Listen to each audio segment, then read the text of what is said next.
My name is Anna, and this is my husband Leif Erik. He came up with this idea to build a simple catamaran, put it in a container,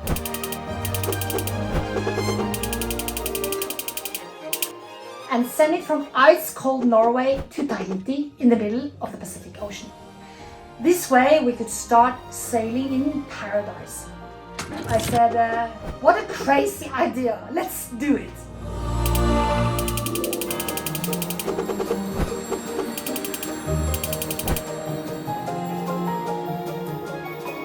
So this is the adventure of building and sailing BoraBora. And the story starts when finally coming back after 3 years of the pandemic. It's 5:45, slowly getting a bit lighter. Sun will rise in like 45 minutes, looks a bit grey. And I can hear a lot of sounds from land. Of course you can hear the sea. I'll be quiet a few seconds and you can just listen.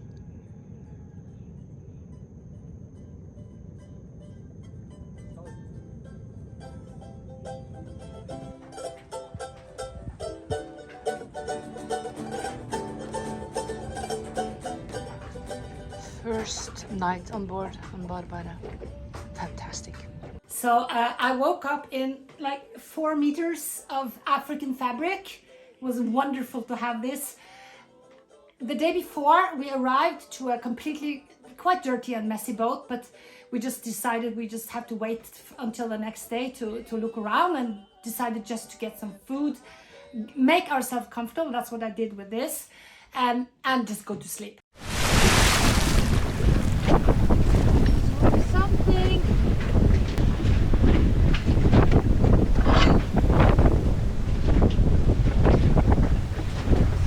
Doing this in this weather. I was just running around in my Snoopy nightgown and rescuing the boat from actually becoming a shipwreck in the beach. It was raining, it was really windy, it was pouring down, it was a horrible night. I managed to save the boat, and at 4 o'clock in the morning I just passed out and went totally to sleep.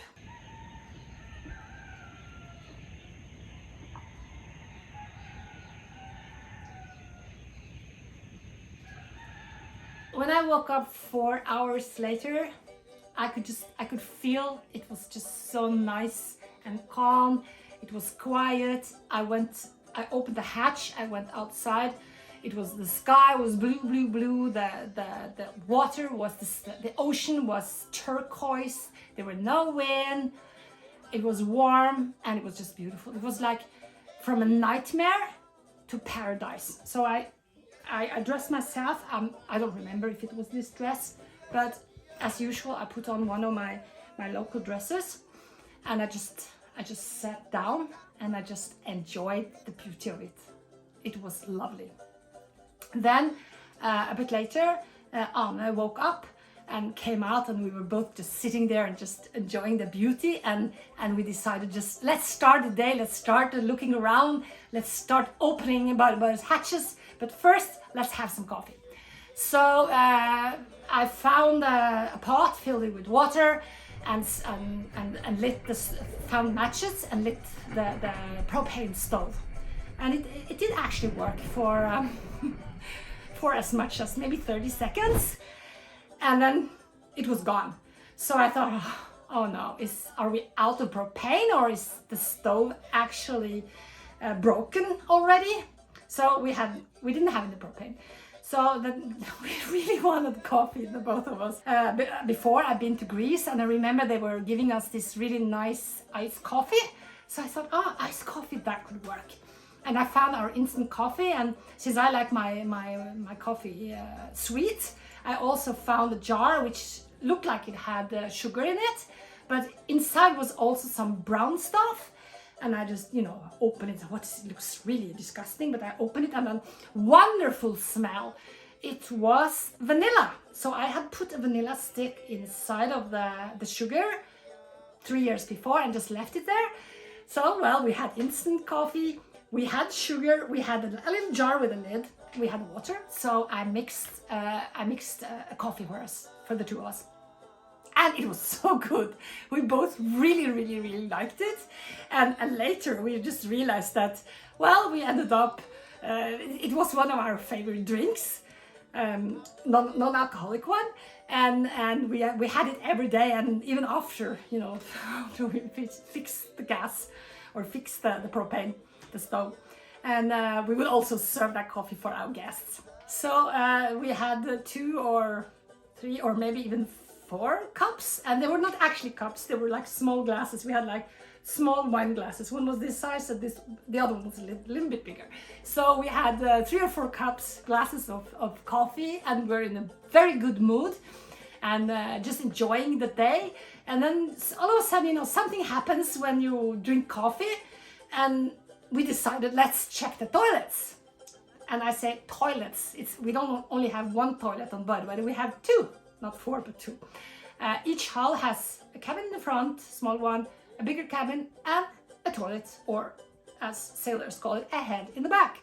So I went down, opened the hatch, and they were also a bit difficult to open because we had, you know, like wires and little locks that had become all rusty, but we did manage to open them with a few tools. And maybe we dropped some screws, but somehow we managed to keep. And went down inside, and behind the toilet there are 2 handles. One is to have water in for you to pump, and the other handle is to open up so things go out. So the one to have water in worked really fine, but the other one, things out, were completely stuck. You know, it was not possible to open it at all. So I thought, well, we have 2 toilets, let's go over to the other one and check the other one. Of course, that didn't work either.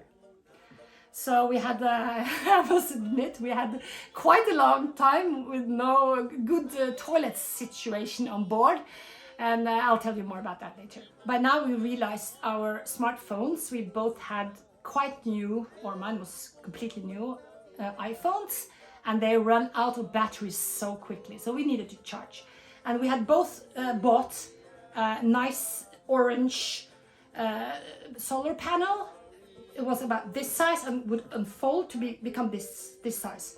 I had one and Anna had one. We both really like orange. So we put our phones for charge, and then sort of went to the next task, which was not on the list, but we just, you know, we thought all the things we wanted to do, and opening hatches and looking around and finding new things all the time. We put out all our extra anchors and even the windlass. It's all down there somewhere. And realizing we were close to a mooring, I swam out a rope, and now we're going to pull up all our stuff. We cleaned a little bit around this area, which was a total mess. People have been sleeping here outside, really old, ugly mattresses that they have been using, probably outside, I don't know, outdoor. So it's time to organize. But what a beautiful day, what a beautiful place. Well, lots of garbage has accumulated during the time we've not been here. You know, other people have been living here, and things have just all of a sudden it's just here. Og vi skulle hatt en sånn liten magnet. Jeg tenker at hettegenser og stillans kan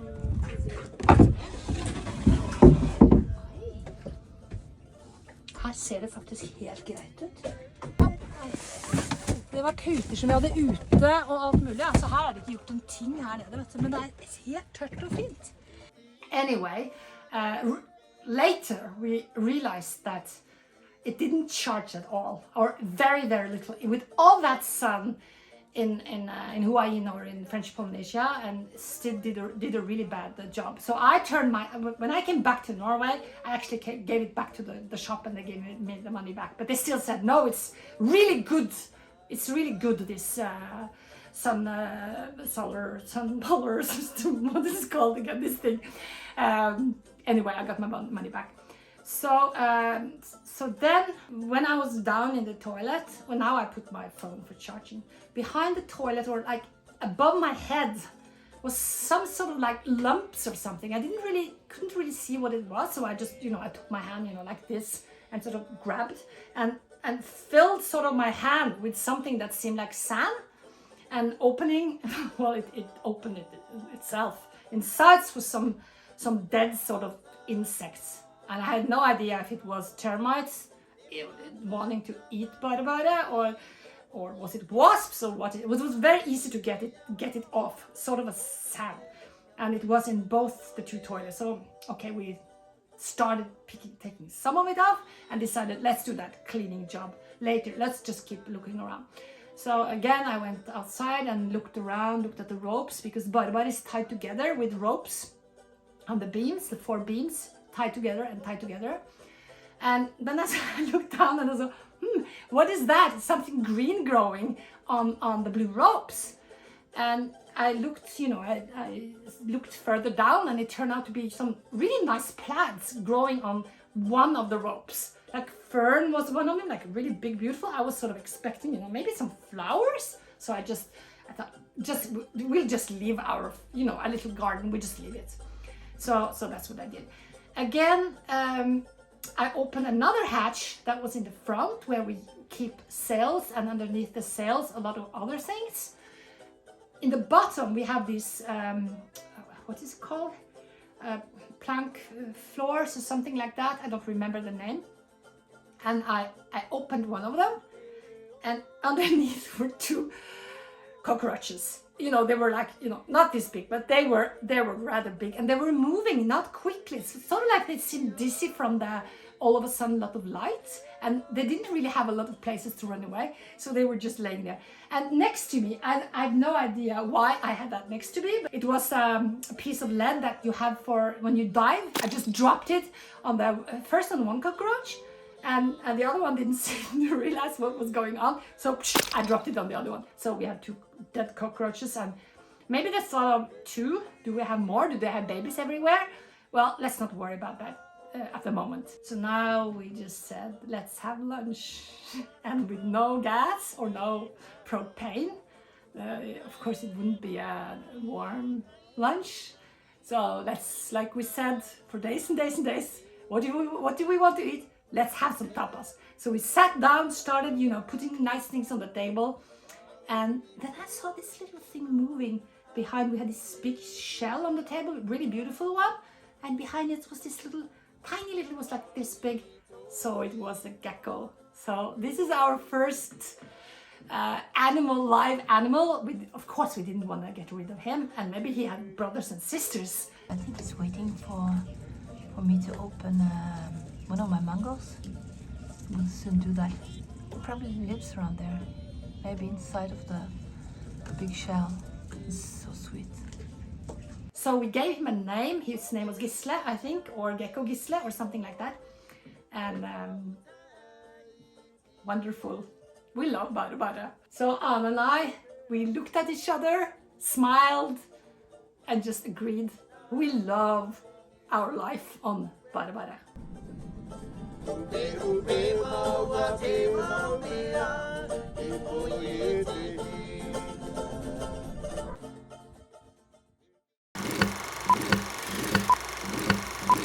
Back in the Cape Verde in 2015, Leif Erik's cardboard projects were coming along, and we were planning our next adventure. June 14th, we had left the same date as we did years before, and we've had a great sailing trip, first along the Norwegian coast to Bergen, then to Fair Isle, through the Caledonian Canal, Irish Canal, and we crossed to Spain, and we were slowly moving down the Spanish coast and into Portugal. We knew from before that sailing friends of us with one of the old traditional Colonaccio rescue boats, Christiania, had sailed all the way to the old town of Porto instead of going to the new marina, and they had moored up there and even made a sign on the wall there. So we decided to do the same and ended up staying 10 fantastic days in the old part of Porto, and of course also painted our own logo on the wall. And it turned out to be almost like a wooden boat festival First it was us, Dvina, then Garibaldi, another gaff-rigged traditional Norwegian double-ender came. Then it was Xavier with his traditional French type of wooden boat. And then one day we saw this tiny little boat sailing up the river, you know, like tacking back and forth. We could see the person there had no engine and no outboard, so he moved up. And that turned out to be Leo Sampson. You maybe all know him from his restoring of Dæhlie Ho. At that time, he was sailing a 7.5 meter long Scandinavian folk boat, and he later crossed the Atlantic alone in that boat. He was sailing the regattas in Antigua, like in classic, it's called Classic Week, and he would become sort of like, you know, like the mascot of everyone with his tiny boat sailing by himself. And then he started his project restoring Dæhlie Ho. And hi Leo, we're just following your films and you're doing just fantastic work. I just hope that you will come and visit us in our port in Fredrikstad with 70 traditional boats in all different sizes. In Ilha Culatra, Portuguese little island outside Faro in south of Portugal, we met Hans. And Hans, he had this huge catamaran, very sort of simple made and very different from anything we had seen before. It turned out he had it built and was building himself in Africa. And it was like I think it was about 70 feet long. And we were asking Hans, why is one of the hulls in this catamaran longer than the other? It looked like it was 3 meters or more longer. So he just smiled and said, well, that one tree was longer than the other. So that's how it turned out. And it was very simply made, like the deck was stitched together. It was using lots of ropes to tie things, and all very simple and all very, very charming. And Hans, he would take out surfers. And in that lagoon, when he could hear the swell, he and the other surfers would put their boards on the head and just probably run across the island and go surfing. God, what a life, what a fantastic life. Very inspiring for, you know, later for our BoraBora project. The lagoon in Ilha de Culatra was a meeting point and maybe also a bit of a graveyard for warums. So there were quite a few warum catamarans laying there. Some people living there, some people were not there or hardly not there, and some of the catamarans were probably just left to die. We had a really good time, but then we, you know, to actually, you know, move on. It's easy to just stay on. We managed to move on, made it to Morocco.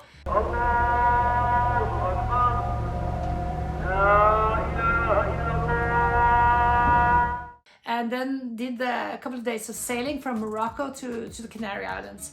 And when we arrived Canary Islands, as soon as we were coming closer to the pier, 2 guys and a girl came running up and started talking and helped with the lines and things. We really quickly realized they were Australians, and we all, you know, were shaking hands and what's your name? And so it turned out it was Elena and Riley and Jack. I'm not sure if any of you immediately recognize 2 of the names, but Elena and Riley, they sailed La Vagabond. At that time, the first La Vagabond. And again, they turned out to be huge YouTube stars. So we waved La Vagabond goodbye, fair winds when they left Sal in Cape Verde to cross the Atlantic. And, you know, we all know what a fantastic journey they have had. And we're just wishing you all luck and just waving to you. Fantastic.